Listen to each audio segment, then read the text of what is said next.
En esta oportunidad y siguiendo nuestro cronograma, vamos a empezar ya a trabajar en 4 clases que corresponden al seminario 11, llamado Los 4 conceptos fundamentales del psicoanálisis.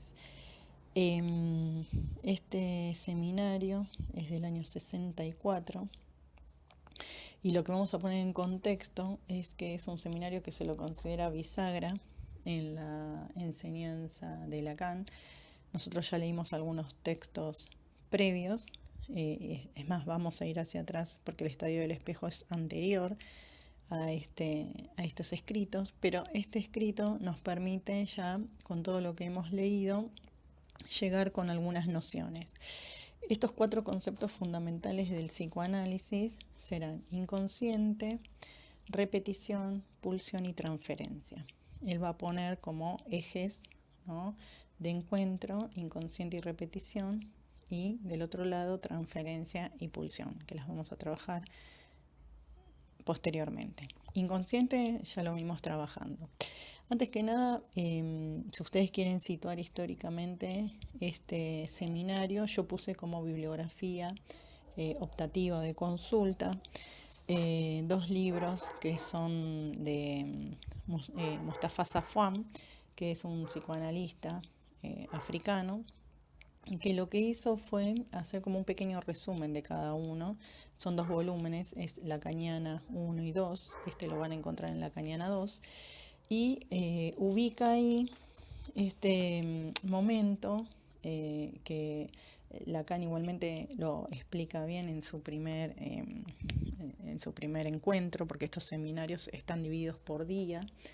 Ustedes van a encontrar al final de cada uno, ustedes tienen todo el seminario, vamos a leer solamente 4 clases, pero van a encontrar que cada seminario tiene un nombre. Ese nombre no lo puso él, lo puso su albacea, Jacques Miller, que es el que ordena la obra de Lacan, y van a ver al final de cada una de las clases la fecha, ¿no? Por ejemplo, la primera clase que nosotros no la vamos a trabajar, que se llama la excomunión, es de el 15 de enero de 1964. Nosotros vamos a trabajar la segunda clase, que es el inconsciente freudiano y el nuestro. En esa primera clase de la excomunión, él se compara con Spinoza, este teólogo y filósofo, que es expulsado, seguramente lo vieron en alguna materia de filosofía, habrán leído algo de él, por, cuestionar algunas ideas ortodoxas de la escuela, ¿no? Estamos hablando del judaísmo, ¿no? Y él se pone en ese lugar. ¿Por qué? Porque él deja de dar clases en la escuela de psicoanálisis de París. En realidad era la Sociedad Francesa de Psicoanálisis que estaba en París, porque ellos están negociando ingresar a la IPA. La IPA es la Escuela Internacional de Psicoanálisis que existe actualmente, y como el discurso de Lacan era un poco, ¿sí?, de queja o de crítica hacia este psicoanálisis ortodoxo, bueno, deciden negociar que él salga de la sociedad francesa, que él estaba ahí como didacta quiere decir que estaba dando clases, y él empieza, entonces se queda sin un lugar donde dar estos seminarios. Y tenía una amistad con Luis Althusser, quizás también lo conocen, habrán leído algo de él, y empieza a dar sus seminarios en la Escuela Normal Superior. Y ahí cambia un poco su público, quienes van, ya no son psicoanalistas, es gente que está interesada en el psicoanálisis, pero tiene un público muy heterogéneo. Y entonces nosotros tomamos este seminario porque en este seminario él vuelve, ¿sí?, a presentar los conceptos a gente que por ahí no era tan afín al psicoanálisis. Y entonces me parece que es interesante este seminario, ¿sí?, y estas clases, que no vamos a leer todo porque no tenemos tiempo, pero sí estas clases en donde él vuelve a pensar qué es el inconsciente y sobre todo la diferencia o los puntos de encuentro entre el inconsciente freudiano, dice, y el nuestro. Nosotros tenemos que poder situar, ustedes el inconsciente freudiano ya lo conocen porque lo hemos trabajado, y el inconsciente nuestro, como dice él, que sería el de Lacan, es este inconsciente, ¿sí? Estructurado como un lenguaje, cosa que ya hemos trabajado profundamente. Respecto a la clase 2, que su nombre es el inconsciente freudiano y el nuestro, Lacan empieza esta clase con un poema de Luis Aragón, que lo dice el poeta loco, ¿no? En este poema él lo que intenta decir que hay un dejo de nostalgia respecto a algo perdido que tiene que ver con esto que ya veníamos conversando, ¿no? Este cambio para él en donde dar las clases y esta suerte de no pertenecer ya más a la escuela de psicoanálisis. En este pasaje de público y de contexto, en donde brindar sus clases, él va a hacer foco en 4 conceptos fundamentales freudianos, que son, como dijimos, inconsciente, repetición, transferencia y pulsión. Acá, en esta clase, va a trabajar el inconsciente y va a poner, digamos, puntos de encuentros y diferencia en el inconsciente freudiano y el nuestro. Es abierto esto de cuando se refiere a nuestros, a quién se estaría refiriendo. Sí queda claro, lo dice en los primeros párrafos, que hay que reivindicar el lugar de la palabra y dice volverle su dignidad, porque es la palabra, tal como lo dijo Freud, es la posibilidad de la cura, pero es también lo que enferma. Y es la palabra lo que nos permite también el acceso al inconsciente.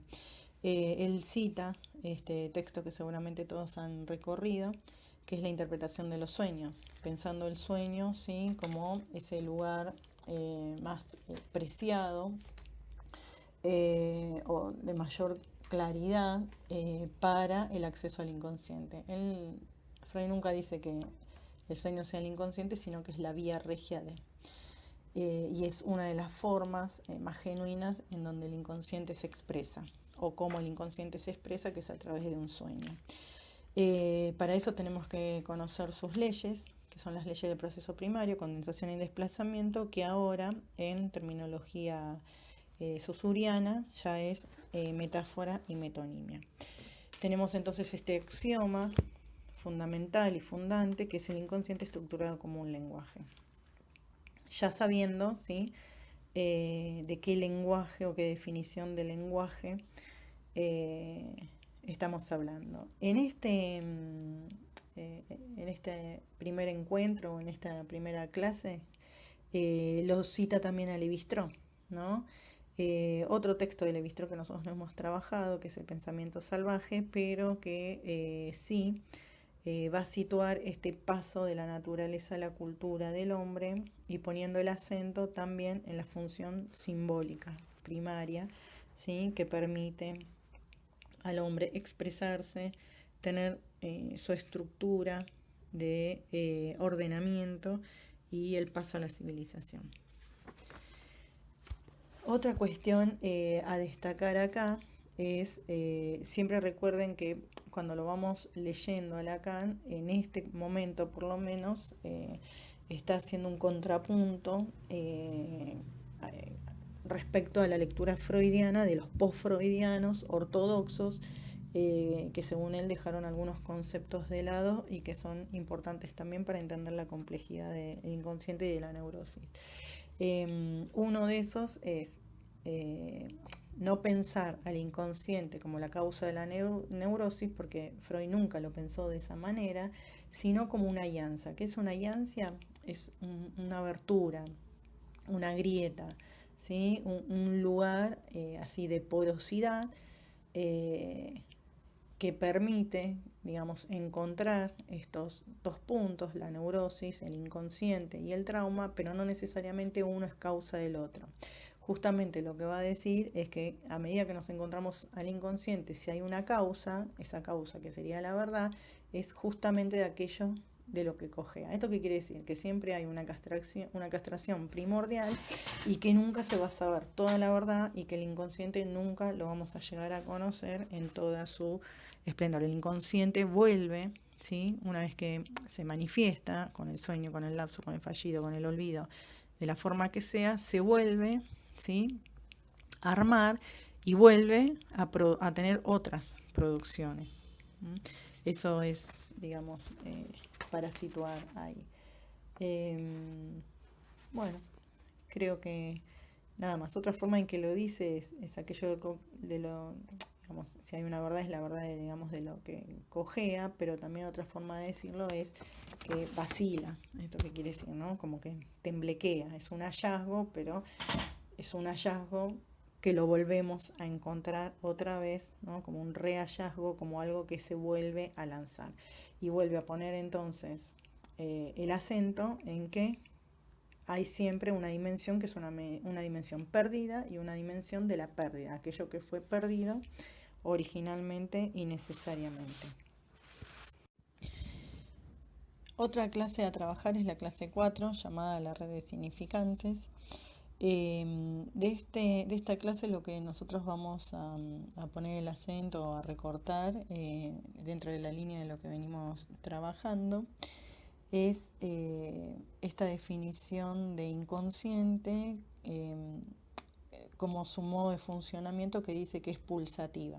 Esto que quizás habíamos ya mencionado de una manera diferente, que quiere decir que el inconsciente está siempre trabajando, se escabulle, desaparece, por eso hablamos de una iancia, de una porosidad, pero también siempre está trabajando y reaparece, ¿no? Reaparece de alguna manera. Ese modo de reaparición es la ubicación para nosotros del sujeto. Cada vez que hablamos del sujeto, dentro de lo que es la trama discursiva lacaniana, hablamos del sujeto del inconsciente. Cuando aparece el inconsciente, a través de sus formas de aparición, sus fenómenos, ahí tenemos la aparición, la presencia del sujeto. Entonces, ¿por qué lo va a nombrar a Descartes? Se conoce a Descartes como el padre de la modernidad. Es el que se conoce también como lugar de la verdad y la razón para llegar al bienestar o para llegar a conocer el mundo, ¿no? Salimos en esta modernidad salimos del oscurantismo, salimos de los discursos religiosos y hay como una promesa de alcanzar la verdad y con eso el bien, la justicia y la felicidad. ¿Cómo llega Descartes? Eso también lo habrán trabajado, ¿no?, en alguna materia, en filosofía seguramente. ¿Cómo llega Descartes, ¿no?, a esta prevalencia de la razón, haciendo dudar al sujeto? Y, digamos, su preámbulo es, ¿no?, pienso, luego existo. Pero para llegar a ese pienso, luego existo, primero tuvo que dudar de la existencia. ¿Acá qué va a decir Lacan? Bueno, dice Freud, fue más allá, dice. ¿Por qué? ¿Qué quiere decir que fue más allá? No hablaba, digamos, de el yo pienso en tanto existencia, sino lo que hizo fue forzar cada vez más la duda. Por eso dice, si bien Descartes abrió la puerta, Freud puso el colofón. El colofón es, ¿vieron cuando uno lee un libro en la parte final en donde dice quién lo editó, ¿no?, dónde se imprimió, bueno, y algunos datos respecto a eso? Entonces, ¿qué está diciendo? Que Freud tomó eso y lo hizo explotar. Y esto llevó entonces a pensar que en la existencia y la verdad no se alcanzaba mediante la razón, sino se alcanzaba mediante el yo. Dice, ¿pero qué yo? Ahí ustedes van a ver al final de la página 52 una frase, que es una frase de Freud, que se encuentra, si mal no recuerdo, en la conferencia 32. La traducción de esa frase en alemán es, ¿no?, que donde yo estaba, yo debía advenir. Él dice que esa traducción es incorrecta, porque en realidad no es que el yo se va a adueñar de la esencia del hombre. Y en todo caso tendremos que pensar de qué yo estamos hablando. Ahí hacemos un paréntesis, porque en francés hay un juego de palabras, esto lo vamos a retomar igualmente en el Estadio del Espejo. Hay dos formas de decir yo. Una es el ye, que se escribe J-E-Y, que quiere decir yo, pero ese je necesita de un verbo, ¿sí? Por ejemplo, je suis, no, yo soy, je suis Andrea, yo soy Andrea, ¿no? J'écoute, je lis, bueno, siempre necesita un verbo. En cambio, hay otra forma de decir yo que es el moi, M-O-I, moi, se dice en francés, que no necesita un verbo, ¿sí? Es esencia por sí sola. Esa diferencia él la va a hacer entre el yo, digamos, el yo imaginario, ¿no? El yo de la conciencia es el moi, y el je es el yo, pero en tanto sujeto, o sea, el sujeto del inconsciente. Ese inconsciente necesita, ¿no?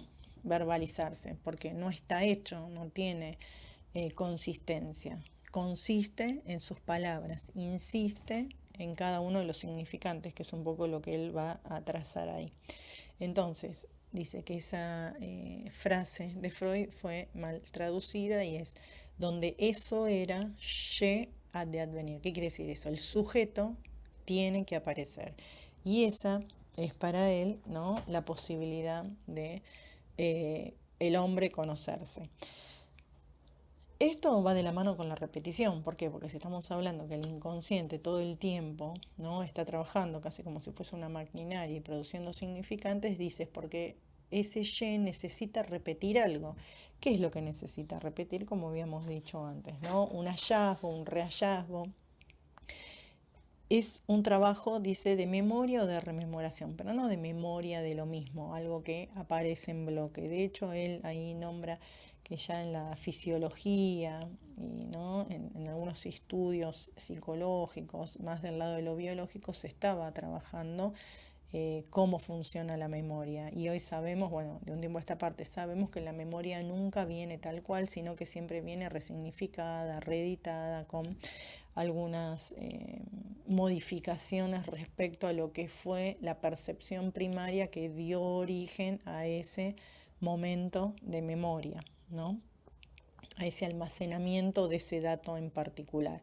Entonces, cuando se almacenó ese dato en particular a cuando yo lo evoco, hay, digamos, algo en el medio que uno sabe que está perdido, ¿no? Cualquiera de nosotros que queremos evocar algún momento de nuestra autobiografía, sabemos que hay algo ahí o que se agrega o que se pierde, pero que está modificado seguramente, nunca es igual. Y este es un hallazgo de Freud, de Más allá del principio de placer, que tiene que ver, ¿no?, con la pulsión de muerte, en donde él se preguntaba si todo aquello que se va a rememorar, por ejemplo en un sueño, es condición, ¿no?, de que sea la reedición de algo placentero. No siempre es así. Él va a nombrar acá en las neurosis traumáticas, ¿no?, porque aparecen algunos datos que no son del orden del placer, sino del orden del padecimiento. Bueno, en esa insistencia, dice, aparece, ¿no?, este concepto que es novedoso para Freud y que él lo critica porque dice que se lo ha dejado atrás, pero que es muy importante para entender las conductas del sujeto y por qué el sujeto padece, que aquello que se rememora, que, ¿no?, que insiste en el inconsciente, tiene que ver con la pulsión de muerte. Entonces, ese inconsciente que habíamos dicho al inicio, que es pulsátil, pulsa tanto la pulsión de vida como la pulsión de muerte. Ahí está el padecimiento subjetivo. En las clases presencia del analista que tenemos que trabajar, que es la clase 10 más la clase 18 del sujeto al que se le supone saber, de la primera diada y del bien, vamos a trabajar la idea de transferencia, ¿sí? Y de nuevo, va a tomar algunos recorridos freudianos y algunas desviaciones al parecer de Lacan que se precipitaron en los post-freudianos en relación a pensar la transferencia. Para pensar la transferencia tendríamos que decir que hay un desplazamiento de saberes de un analizante hacia un analista. ¿Qué se desplaza ahí? Lo que él va a nombrar como el sujeto al que se le supone un saber, con una S mayúscula, una S minúscula y de nuevo una S mayúscula. Si nosotros pensamos que el inconsciente, estructurado como un lenguaje, se conforma, ese inconsciente primordial que tiene que aparecer, que no está desde el nacimiento, se conforma entonces mediante el discurso del otro, cuando decimos, ¿no?, que el inconsciente es el discurso del otro, que el sujeto se forma en el campo del otro, o el otro otorga los significantes primordiales para que una persona advenga sujeto, para que se conforme ese inconsciente que no está desde el origen. Ese inconsciente también lo debe leer un otro. Ese inconsciente se abre para ser leído en diferentes escenarios posibles. El análisis es un escenario en donde ese inconsciente se ofrece a ser leído. Uno podría decir también escuchado, ¿no? En tanto es necesario la palabra. La cura es la cura por la palabra, decía Freud. Entonces, lo que va a decir Lacan acá es que la transferencia, o sea, qué es lo que se transfiere, qué es lo que se desplaza, qué es lo que se pone ahí al servicio del otro, cuando hablamos de transferencia, es ese inconsciente. ¿Quién es ese otro? En ese momento ese otro es el analista, a quien se le ofrece esta lectura de lo que tiene para dar, que son sus significantes. Entonces, para él solo hay inconsciente en la medida en que haya transferencia. Va a nombrar ahí esto, ¿no?, de cuando se dice que alguien está en transferencia. ¿Qué quiere decir? Que está en transferencia, que su inconsciente se abre. ¿Se abre a priori la primera vez? No. Eso necesita un ejercicio y necesita también reglas. Estas reglas que Freud daba en sus escritos, que se conocen como los escritos técnicos, por ejemplo, la iniciación del tratamiento o consejos al médico 1 o 2, que es de su lado queda la asociación libre, o sea, cuando el paciente dice, bueno, ¿qué tengo que hacer? Usted tiene que asociar, diga lo primero que se le venga a la cabeza. Y del lado del analista, la atención flotante. ¿Qué quiere decir esto? Él hablaba, ¿no?, como si fuese, dice, el inconsciente del analista, y el inconsciente del analizante como si fuese, dice, un aparato de teléfono en donde la boca se adapta al micrófono, o podríamos pensar, ¿sí?, el oído al auricular, ¿no? Ahí hay algo, ¿sí?, que se ajusta uno con otro y se presta, ¿no?, a que advenga ese fenómeno de aparición del inconsciente. Él lo que critica de los primeros escritos de Freud, no de los escritos de él, sino de cómo fueron leídos. Es cierto que Freud en sus escritos sobre la transferencia, uno es la dinámica de la transferencia y el otro el amor de transferencia, hablaba de que era necesaria una relación amorosa. Por supuesto que es así, y de hecho él va a nombrar el banquete. El banquete es un texto de Platón en donde aparece como figura ahí Sócrates. Los banquetes eran ¿no?, como lugares o momentos donde se reunían en Grecia, en la antigua Grecia, y se hablaban de diferentes temas. El banquete, el tema propuesto, la disertación es acerca del amor.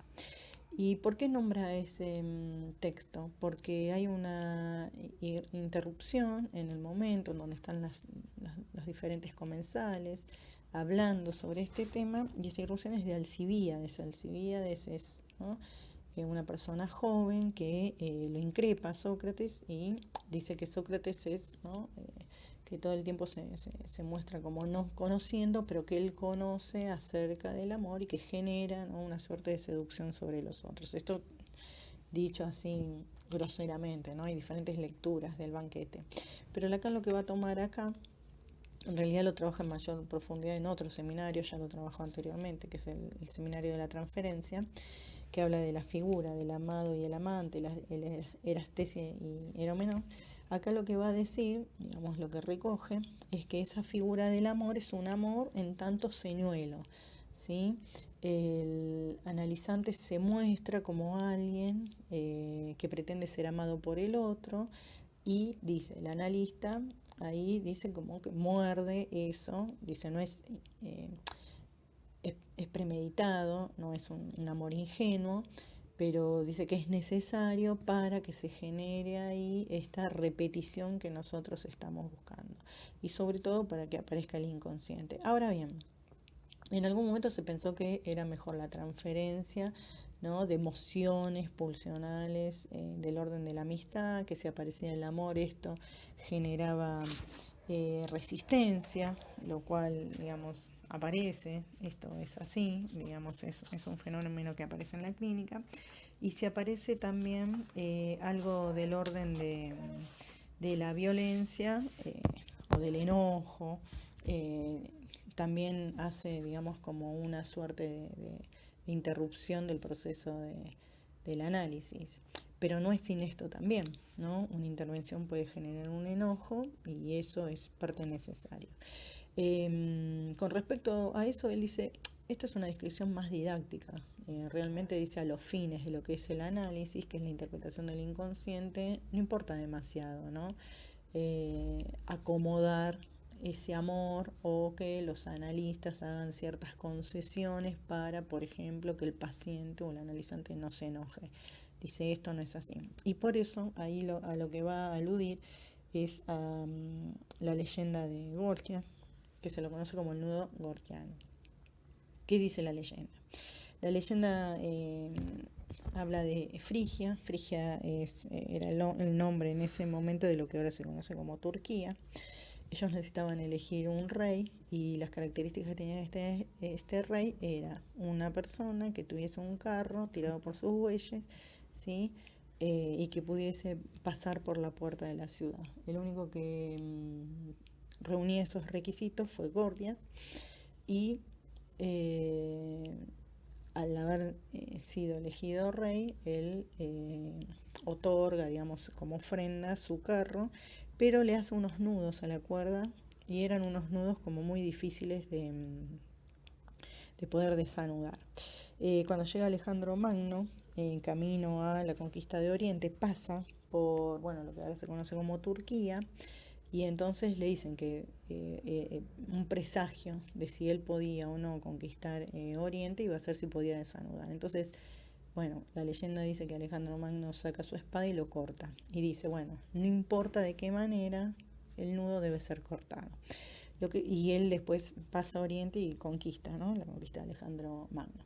Entonces, esto de cortar de una manera u otra, lo que va a decir Lacan es que la transferencia se ofrece a desanudar esos nudos, no importa cómo se puedan desanudar, el tema es desanudarlos, ¿sí?